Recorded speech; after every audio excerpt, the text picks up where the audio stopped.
नमस्ते दोस्तों, आपका स्वागत है हमारे एक नए वीडियो में। आप में से ऐसे लोग होंगे जिनके मन में यह संदेह होगा कि क्या मंत्र पढ़ने से देवी देवताओं के दर्शन होते हैं। आज के समय में इसके जाप करने से जो साबर मंत्र होते हैं, इनके जाप करने से कोई भी कार्य को पूर्ण कर सकते हैं और सफल कर सकते हैं। भगवान शंकर ने इस कली काल में मंत्र को दबा के रखे हैं। इनकी कुछ श्रेणियां होती हैं और इनके कुछ क्रम होते हैं। हम नित्य जो जाप करते हैं उनका सात्विक कहा जाता है।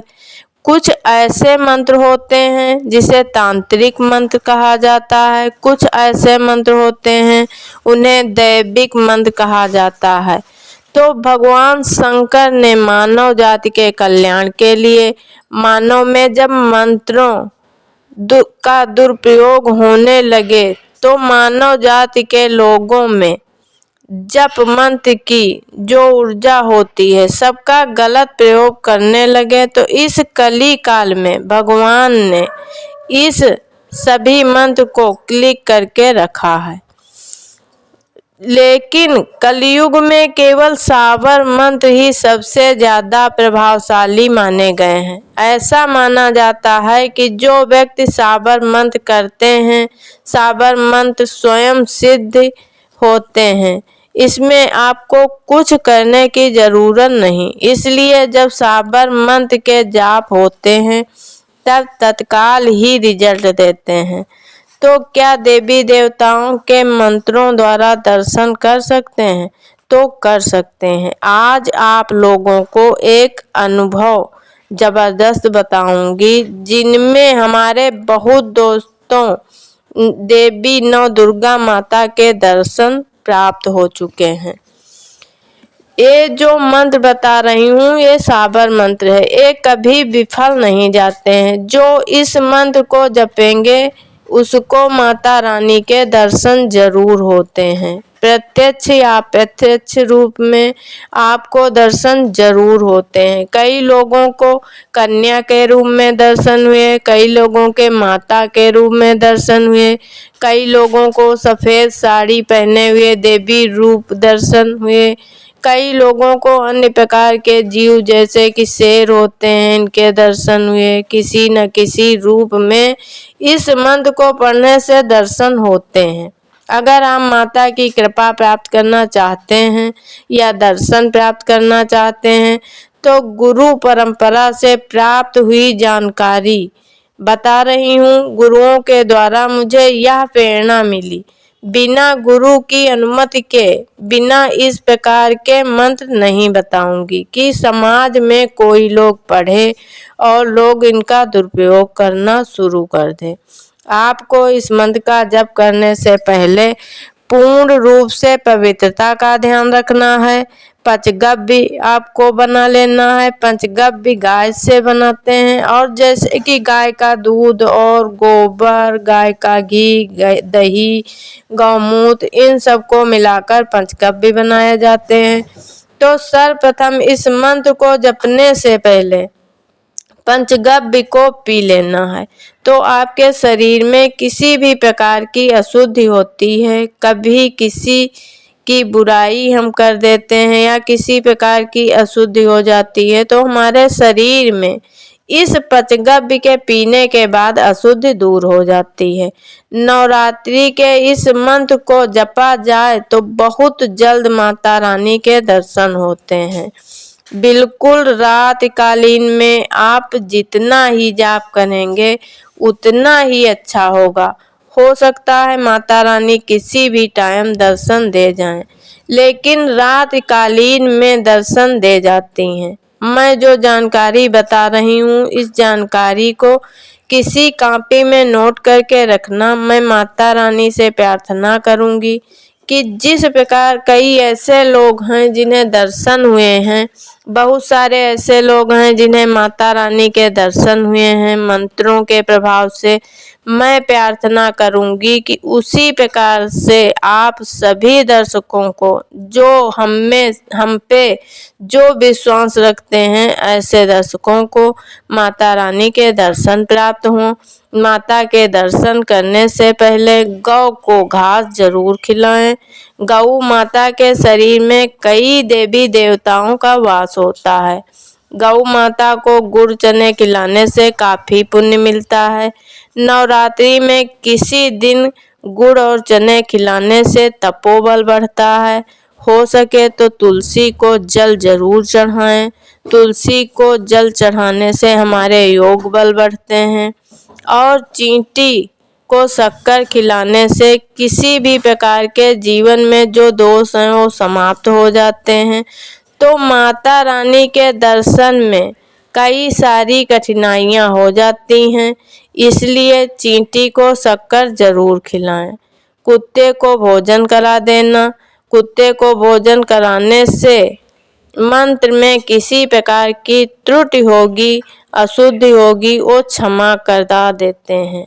कुत्ते को देवता काल भैरव की सवारी कहा गया है। जो काले कुत्ते होते हैं वो काल भैरव की सवारी होते हैं।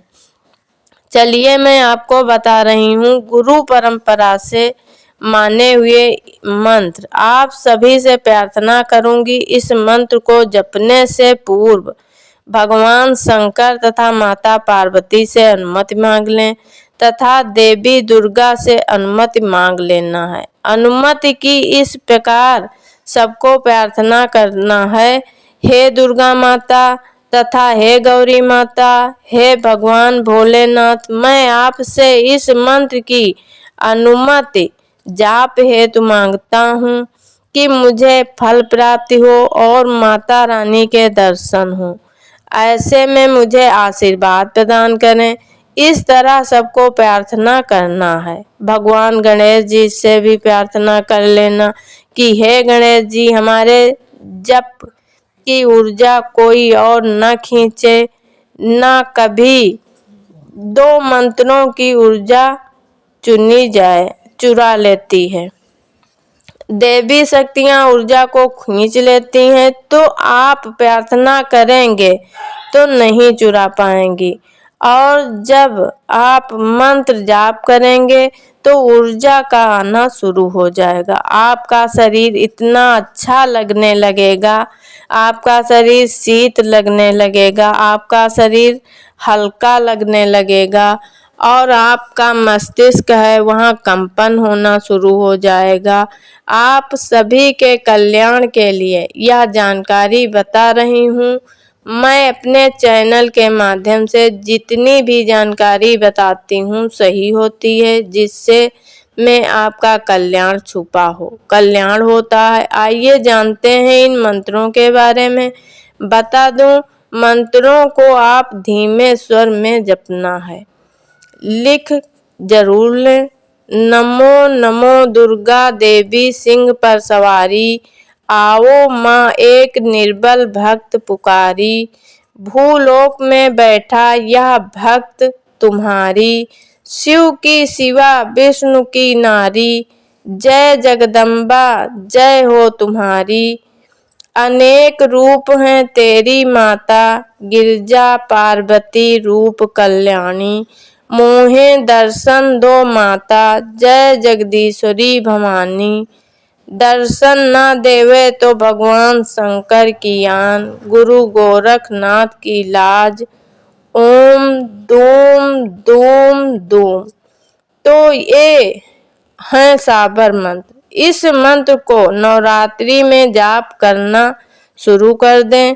इस मंत्र की खास बात यह है, स्वयं सिद्ध है। इस मंत्र को सिद्ध करने के लिए किसी प्रकार की पूजा पाठ करने की जरूरत नहीं है। ये स्वयं सिद्ध मंत्र हैं। आज से ही, अभी से ही मोबाइल से देखकर इसको याद कर लीजिए और इसे लिख कर पढ़ सकते हैं और इस मंत्र को जपना शुरू कर दें। एक बात का ध्यान रखना कि इस मंत्र को अपवित्र स्थान पर मत जपना, इनकी लाज रखना। इस मंत्र को किसी समय जप कर सकते हैं। इस मंत्र को आप जितना जपेंगे आपके शरीर में ऊर्जा बढ़ेगी या आपके शरीर में कंपन आएंगे, मस्तिष्क में कंपन होना शुरू हो जाएगा। इस मंत्र के पावर से, शक्ति से माँ दुर्गा आपको दर्शन दे जाएंगी। यह मंत्र आपको हंसाएंगे, कन्या या जितने रूप बताए हैं उन रूपों में आपको हंसाएंगे। जो तकलीफ है दर्शन से वो तकलीफ दूर कर देते हैं। मंद मंद मुस्कान भरेंगे। इस प्रकार आपको खिलाएंगे, हंसाएंगे, दर्शन देकर दुख तकलीफ गरीबी को मिटा कर जाते हैं। इस मंत्र का जाप अभी से करना शुरू कर दें। इस मंत्र का जितना जाप आप करेंगे उतना ही अच्छा होगा। माता रानी के दर्शन होंगे, सारी बाधा समाप्त हो जाएंगी। और इस मंत्र को जपने के बाद इस मंत्र को आपको किसी को बताना नहीं है। यहाँ तक कि अगर किसी की पत्नी जप रही हो तो पति को नहीं बताना है, अगर पति जप रहा हो तो पत्नी को नहीं बताना।